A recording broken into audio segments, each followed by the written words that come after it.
What's up, guys and gals? It's your host with the most, Griever, as always, bringing you guys the first piece of One Piece, a live action One Piece episode 1 Romance Dawn. I wasn't sure if I was going to do episode-to-episode reviews of this particular series, but after seeing that they're about 50 minutes long, there's only 8 episodes, I figured, you know what, I'll probably be late to the party in getting them out, but I definitely want to talk about them because I have some nitpicks, but right out of the gate, this is probably as good as it was ever going to get. Just on only episode 1. I've only watched episode 1 so far. And I can honestly say I can't see anybody doing it any better. And getting the casting is... I mean, when you first see your characters from a manga jump onto the live action script, you immediately look at the looks, right? And a couple of clips from a trailer isn't going to tell you a whole lot. And I mean, we can make easy nitpicks. For example, I don't think, because of course being a Westerner, I think that Zoro's voice could be a lot more deep and manly, and some Tem Yu-Gi-Oh! Dan Green shit, or some Vegeta, Christopher Sabat and stuff, and meanwhile those are my horrible impressions right there. You know, it could be this really gruff and deeper and more commanding tone, but that's like a nitpick. That is the lowest of nitpicks. I mean, in all honesty, everything here, and I didn't mean to pick on Zoro there, I think perfect casting. Everything from the outfit to the swagger to the look, everything is great. The sword fighting, the flips, everything. Once again, the fighting was great. The fighting felt anime-esque. It's not cartoonish enough to be Scott Pilgrim, which I hope in later episodes they almost get to that goofy level a little bit, because Scott Pilgrim, way ahead of its time, definitely a live-action anime movie. 100%, that's what Scott Pilgrim is. But very cheesy. So they took a little bit of the cheese away. I hope they add a little bit back in and do the same idea. But the choreography, everything there was great, stuff like that. I only have nitpicks. And they're weak sauce. They're weak. I'll admit it. They are weak at best. I love this episode. I thought adding in Nami into the base and doing all this stuff. I forget which one it was. One version, I think it's the anime, has Nami show up very early. The manga does not, but the anime has Nami show up and sort of be in the background doing stuff the entire time. I'm pretty sure that's anime only. One of them doesn't do it. I'm pretty sure the manga doesn't do that. Nami's introduced later. This is sort of taking what the anime did, saying, hey, we know that Nami's going to be a big part and going to be part of the crew, so we're going to jump into that, right? And making the changes that they did without losing any of the real significance. Not taking away Helmeppo, not taking like any of the significance of Helmeppo, Kobe's story, Alvida, Buggy at the end, not taking away the whole rice ball thing with Zoro and stuff, and the whole eating of the dirty rice ball. No, basically compartmentalizing it without losing any of the things that I think Oda's influence here is the best part that makes this good, because the significance of scenes that fans need to see. We don't care where Zoro eats the rice ball. He just needs to eat the little girl's stomped on rice ball. We need to see that, right? That needs to be done. So they knew that, and they made sure to keep it in. Like, even though this totally shifts things, you know, Nami is infiltrating stuff, which once again she did in the anime. I'm pretty sure, confident in that. She was doing that stuff in the anime, you know. But they incorporate the whole thing, so Nami's there with the Axe Ham Morgan fight and stuff like that, right? Getting the map to the Grand Line. That's why Buggy's after them and stuff. Making some shifts, but not away from the story. You know what I mean? None of this could not have happened at the beginning of East Blue and One Piece. If you were to draw this as the manga opening chapter and get where we are, none of it changes a damn thing that we see in the next arc in the manga. You could literally watch episode 1 here, start off where this leaves off, continue, and you would lose nothing. There'd be nothing lost. It's such a great interpretation. While in 50 minutes we covered so much, and yet nothing felt lost. Even though they cut a bunch of stuff, they trimmed the fat off this thing, but they did a fantastic job. I can't get over how good it is. Kobe looks great, the acting, and getting all the right ethnicities. Obviously Nami being a white girl, Zoro being Japanese. Luffy is, I believe, supposed Brazilian. Following Oda's here's what the ethnicity of the characters is supposed to be. Following that on the letter, and the actors chosen do a phenomenal job. When I first saw Nami was, in my opinion, was my weakest. When I saw the trailers, was my whole, not bad, blah blah blah, and I was there, but I was like, all right, it is what it is. In all honesty, I think Nami is now my favorite casting choice. That or Garp, but I'll just straight up say I was a little iffy on Shanks, and I was definitely iffy on Nami. Nami stole the show. I think is out of the 3 that we've met so far, Luffy, Zoro, and once again, I think they do a phenomenal job too, but I think Nami, the reason I'm going to praise her as the best casted so far of the Straw Hats is because of this first episode, is because I had a little bit of not so high expectations for her portrayal, just based on what we saw in the trailer alone, and she, boom baby, knocked it out of the park. Her attitude, her swagger, her little bit of just works. It worked. Chef's kiss, awesome. And Sanji, he's gonna be showing up soon, so Chef's kiss 101 for Nami right there. 100%, it was awesome. And Garp. Now, there are, once again, let's just jump into this one little nitpick. Garp and Axeham Morgan are not buff enough. Right out of the gate, just going to say that. I think the actor to play Axeham Morgan and his look was no problem. But he's not big enough. His arms aren't jacked enough. I'm just going to straight up say it. I'm not saying they should have CGI'd it or recast him or something, but they knew this was coming.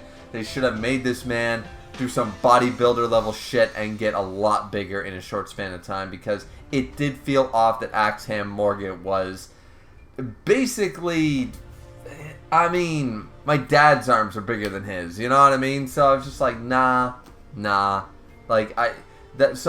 once again, nitpick, but the actor did a great job. I loved his demeanor and everything, and he was really well cast. Actually, Helmeppo, even better than Axeham Morgan, Helmeppo's actor, he actually sort of gives this impression that he's the pretty boy and supposed to be the pretty boy, but he's a little huff, and great job on the actor there for just selling the part of him being this pompous prick. It just worked, and the fact that he had the long hair and Zoro gives him the bad haircut, I'm like, okay, see, these little changes are fantastic. They're so good. I really like them. And once again, Garp, phenomenally cast. I love that he's there at the execution of Roger. I like Roger's acting. I wish they sort of had gone more of the 4 kids. In all honesty, out of all interpretations, I really wish they had went with the, saying one piece. I left everything I owned in one piece. I wish they had it didn't hold as much weight to me, the line and stuff like that. My treasure, it's yours. And the way they killed him, I was hoping a beheading. I really wanted to see the beheading. The stab thing was it felt a little dorky to me, in all honesty. I'll admit, the opening scene didn't sell me. The opening scene, I was like, okay, there's Garp. And once again, when I first saw this, opening the episode, I wasn't a huge fan of the way the lines were translated or told. Not the actor's fault, delivered them fine, but I didn't really care for the interaction between Garp and Roger. It felt too wooden. I didn't like the speech Roger gave. It's supposed to be this huge, iconic, top 5 speeches sort of idea. And it's not. It's seriously not. And it's not the delivery that's the problem. It's the lines itself. You had sub, dub, animes, manga, and the 4Kids. Like, you had so many different interpretations to go off of, and I think the live action does it the worst, in all honesty. If anything, that's the worst part of this episode, is the opening scene. Having Garp there on the platform makes a lot of sense, but their interaction isn't as what we as fans would have expected. And I segue into all this because, once again, if Axam Morgan isn't big enough, Garp's portrayal is fantastic. It's perfect. I love the actor. It looks like Garp. Looks great. Not big enough. Once again, just not big enough. Please, get these guys to go to the gym for the next season. I need it. I need these dudes to be buffer. Garp is supposed to be a muscle man. He's got to be a little bit bigger. Or at least showcased to be bigger, right?